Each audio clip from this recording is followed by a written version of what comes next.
আসসালামু আলাইকুম। আমি আপন খান, ছাত্র আন্দোলনের অন্যতম একজন সমন্বয়ক। আপনাদেরকে জাস্ট একটা নিউজ দেওয়ার জন্য লাইভে আসছি। আপনারা একটা জিনিস বুঝেন, 21শে আগস্ট রাইট? ওই দিন কী হয়েছিল?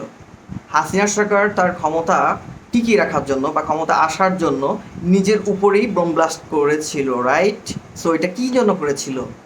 হ্যাঁ, যে খুনি সরকার তার নিজের ক্ষমতার কারণে নিজের উপরই গ্রেনেড হামলা করতে পারে এবং বিএনপিদের উপরে চাপিয়ে দিতে পারে, সেই সরকার আর কেমন হতে পারে? নিশ্চয়ই আপনারা বিষয়টা বুঝতে পারছেন। যদিও বর্তমানে যে সিচুয়েশনটা চলতেছে, এই সিচুয়েশনের উপরে আমরা কি বুঝতে পারি? যে এইটা যে ক্ষমতার লোভে আমাদের ছাত্র সমাজের উপরে নির্যাতনভাবে অত্যাচার করেছে, শুধুমাত্র এইটা, তার ক্ষমতা টিকিয়ে রাখার জন্য সে নিজের কনফারেন্স মিটিং পর্যন্ত বলেছিল যে I just need power and I can do everything. সে বলেছিল, রাইট? কেন বলেছিল? তার ক্ষমতাই দরকার। হ্যাঁ, এই খুনি হাসিনা সরকারের শুধুমাত্র ক্ষমতাই দরকার। তার বাংলাদেশের সৌন্দর্য, বাংলাদেশ যাত্রা যেটা করলে ভালো হবে, যেটার জন্য বাংলাদেশের সুখময় হবে, সেটা কখনো সে এক্সপেকটেশন ভিতরে রাখেই না। আর সব থেকে 2 নম্বর যে নিউজটা দিব সেটা হচ্ছে, যদি 21শে আগস্টে গ্রেনেড হামলার ইনডাইরেক্টলিভাবে তাকে নিজের উপরে নিজে ফাঁসিয়ে দেওয়ার প্ল্যানিং যদি এইটা থাকতে পারে, আচ্ছা ওয়েট, তাহলে এই যে শোকসভা, 15ই আগস্টের শোকসভা, রাইট? আচ্ছা, সামনে যে বিভিন্ন জায়গায় ইতিমধ্যে অলরেডি জানতে পেরেছি, হয়তো বাংলাদেশে বেশ দু একটা অঞ্চলে সেখানে হিন্দু হিন্দু ভাই ব্রাদার যারা আছে, সেখানে কি মন্দিরে বিভিন্নভাবে আগুন জ্বালানো হয়েছে, মন্দিরে বিভিন্ন হামলা হয়েছে। কেন হয়েছে? এটা নিশ্চয় আর বোঝার কোনো বাকি নাই যে এইগুলা নিছক আওয়ামী লীগ সরকারের কাজ, খুনিয়ে হাসিনাবাদ সরকারের কাজ এটা। এখন আপনারা বলতে পারেন, কেন এত হাসিনাকে নিয়ে, খুনি হাসিনাকে নিয়ে কেন এত কথাবার্তা, কেন, ওয়াই? বলতে পারেন, আপনাদের কথা রাইট আছে। যে সরকার ক্ষমতা নাই, সেই সরকার কিভাবে করতে পারে? তাহলে কিছুদিন আগে ইন্ডিয়ান বিভিন্ন মন্ত্রীদের সাথে ফোন কলে, কনফারেন্সে যে কথাগুলো ভাইরাল হয়েছে, এগুলোকে আপনারা ফোকাস করেন, এগুলোকে দেখেন নাই? সেখানে তাদের সাথে কি চক্রান্ত হচ্ছিল যে সবগুলো ঠিক আছে, আমরা শোকসভা এবং সব কিছু প্ল্যানিংভাবে রেখেছি, সামনে কি করা যায় কি না যায় অলরেডি সব কিছু আমাদের সেট আপ আছে, এগুলোকে দেখেন নাই? Already phone call already viral হয়ে গিয়েছে, যেটা ঘটে সেটা কিছু রটে, রাইট? সো বিষয়টা তো আর এমনি তো ভাইরাল হয়ে নাই, তাই না? আর অবশ্য আমাদেরকে এটাও ফোকাস রাখতে হবে যে বহির্বিশ্বের কাছে আমাদের হিন্দু সমাজের ভাই ব্রাদারদেরকে আক্রমণ করে, তাদের উপর ইনডাইরেক্টলিভাবে তারাই আক্রমণ করবে এবং তারাই আক্রমণ করে আমাদের ছাত্র সমাজ এবং আমাদের তত্ত্বাবধান সরকারকে ফাঁসিয়ে টোটালিভাবে অন্যরকম একটা সিচুয়েশান মুভমেন্ট করতে চাচ্ছে। এইটা হতে দেওয়া যাবে না, এইটা বেসিক্যালি হতে দেওয়া যাবে না। কারণ একটা জীবন চলে গেলে কখনো পাওয়া যাবে না। আপনাদেরকে হয়তোবা হিন্দু ভাইদেরকে, ভাই বোনদেরকে আপনাদের হয়তোবা 1,000 অথবা 2,000 অথবা কিছু গ্র্যানি প্যাকেট দেখিয়ে, লোভ দেখিয়ে আপনাদেরকে বলতে পারে। ভাই, লোভেই কি সব কিছু হয়ে যায়? একটা লোভে আপনাদেরকে সমাবেশ করলো, এক জায়গায় করলো, এখন সমাবেশ করে সেখানে যদি বোম ব্লাস্টিং করলো, ওইখানে যদি আপনাদের জীবনটা যদি যায়, এটা কি আপনাদের বড় অ্যাচিভমেন্ট? নো, কখনো এটা বড় অ্যাচিভমেন্ট না। কারণ এই চক্রান্তটা তাদেরই, ইনডাইরেক্টলিভাবে তারাই আক্রমণ করবে এবং দোষটা হবে অন্যদের উপরে বা অন্য ছাত্র সমাজ বা তত্ত্বাবধান বা এই যে কেয়ারটেকার গভর্নমেন্টের উপরে চলে যাবে। কেন আপনার তাহলে এই জিনিসটার সিচুয়েশনটা হতে যাবেন কেন? আপনাদের জীবনে কি কোনো দাম নাই? আপনারা কি, আপনি শুনেন নাই? আপনাদের তো শাস্ত্রে আছে না যে হনুমান নিজের পশ্চাৎ দেশে যে লেজ আছে, লেজের মাথায় আগুন লাগিয়ে লঙ্কা হচ্ছে জ্বালিয়ে দিয়েছিল। আপনারা কি বলে যাচ্ছেন সে কথাটা? এখানে বিষয়টা আমি অন্য অর্থে বোঝাই নাই, জাস্ট এত কিছু বলেছি, সে লঙ্কা যদি জ্বালাতে পেরেছিল এখানে, তাহলে আপনারা কেন বলে যাচ্ছেন খুনি হাসিনা তার ক্ষমতা পাওয়ার লোভে এবং কিছু আন্দোলন প্রতিহত করার জন্য নতুন চক্রান্ত সাজিয়ে আপনাদের উপরে যে হামলা করবে না, এটা কি গ্যারান্টি আপনারা দিতে পারবেন? বলেন তো, আপনাদের জীবনে গ্যারান্টি আপনারা কীভাবে দিতে পারবেন? যদি ওখানে একটা বোম ব্লাস্ট হয়ে যায়, যদি আপনার ভাই ব্রাদার বোন, আপনার শিশু সন্তান যদি মারা যায়, সেই জীবন কি কখনো ফিরে পাবেন আপনারা? নেভার, কখনোই ফিরে পাবেন না। তাই এখনই বলতেছি, অতি দ্রুত আপনারা নিজেরা সেফ থাকুন।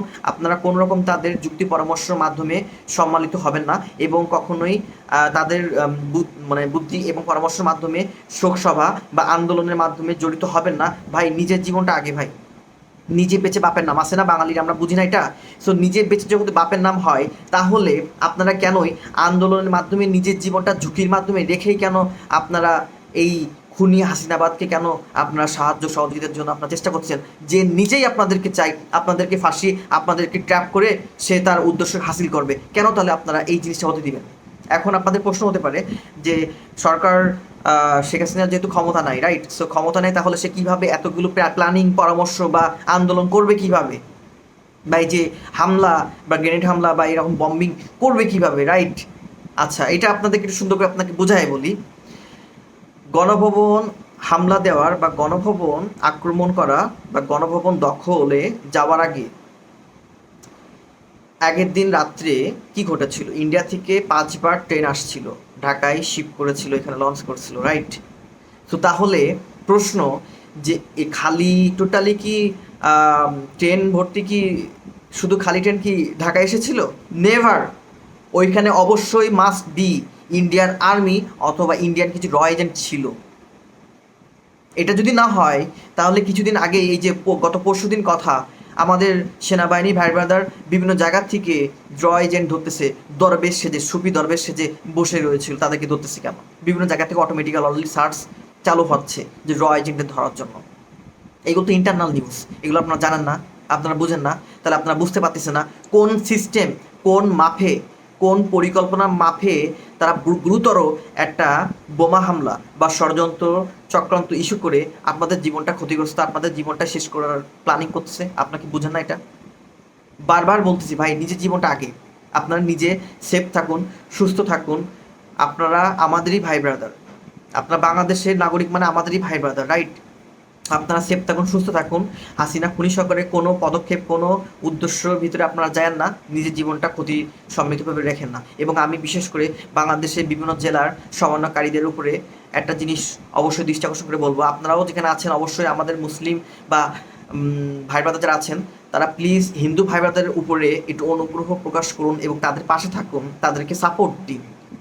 তাদের মন্দির, তাদের যে জায়গাগুলো আছে সেই প্রতিষ্ঠানগুলো একটু দেখার এবং বিভিন্নভাবে হেল্প করার ট্রাই করুন। তারাও আমাদের ভাই ব্রাদার, রাইট? এবং আমাদের তত্ত্বাবধায়ক সরকার যিনি আছেন মাননীয় ডক্টর মোহাম্মদ ইউনুস, উনি একজন সম্মানীয় পার্সন। ওনার আন্ডারে বর্তমানে উপদেষ্টাগুলো আছে, তাদেরকে দৃষ্টি আকর্ষণ করে কতটা বলবো, আপনারা দ্রুত, অতি দ্রুত সেনাবাহিনী এবং বিভিন্ন মাধ্যমে, বিভিন্ন সিস্টেমে আপনারা যাতে করে হিন্দু সমাজের উপরে কোনো রকমভাবে ক্ষয়ক্ষতি না হয় সেটাও আপনারা অবশ্যই গ্যারান্টি বা অবশ্যই এই ইস্যুটা আপনারা দেখবেন ইনশাল্লাহ।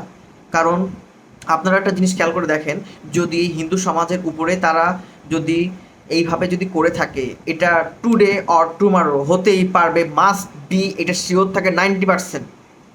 টুডে অর টুমারো হবেই। এটা হতে পারে দুর্গাপূজার অনুষ্ঠানের মুহূর্তে, এটা হতে পারে তাদেরকে সুন্দর করে এই যে শোকসভা আন্দোলন করে তাদেরকে একজোর করে সুন্দর করে এখানে বোম ব্লাস্টিং করা। এটা তো সামনে তো দুর্গাপূজা আসতেছে, হিন্দুদের আসতেছে না? ওখানে তারা এটা তো করতে পারে ইন্ডিয়ান র এজেন্ট দিয়ে ওইখানে বোম ব্লাস্টিং বা ওইখানে কিছু ড্যামেজ ইস্যু ক্রিয়েট করা ট্রাই করতে পারে। সো এটা কেন আমরা বুঝতেছি না? এটা যদি তো আমরা বুঝি তাহলে প্লিজ আমরা যে যার জায়গায় একটু সেফ থাকি এবং বি অ্যালার্ট, বি অ্যালার্ট। হাসিনার, খুনি হাসিনার চক্রান্তে কোনো রকমভাবে আমাদেরকে জড়িত হওয়া যাবে না। দেশবাসী সবাইকে বলতেছি, আপনারা সবাই এই বিষয়গুলোর উপরে একটু খেয়াল রাখবেন। কারণ একটা দেশে বসবাস করতে হলে হিন্দু এবং মুসলিম, খ্রিস্টান, বৌদ্ধ সকলেই আমরা ভাই। আল্লাহ সৃষ্টি সবাই এক। হয়তোবা আমরা পৃথিবীতে জন্মের পরে হয়তোবা বিভিন্ন গোত্রে ভাগ হয়ে গিয়েছি, বিভিন্ন ধর্মে ভাগ হয়ে গেছি, কিন্তু আমরা সকলে ভাই ভাই। সকলে আমরা সুন্দর থাকি, ভালো থাকি, সকলে আমরা চেষ্টা করি যাতে করে যারা দুষ্কৃতী আছে তাদের আন্দোলন বা তারা যেন উদ্দেশ্য যেন সাকসেসফুল না হয়। ইনশাল্লাহ সকলে আমরা একত্রভাবে থেকে আন্দোলন করব। ধন্যবাদ সবাইকে। আসসালামু আলাইকুম।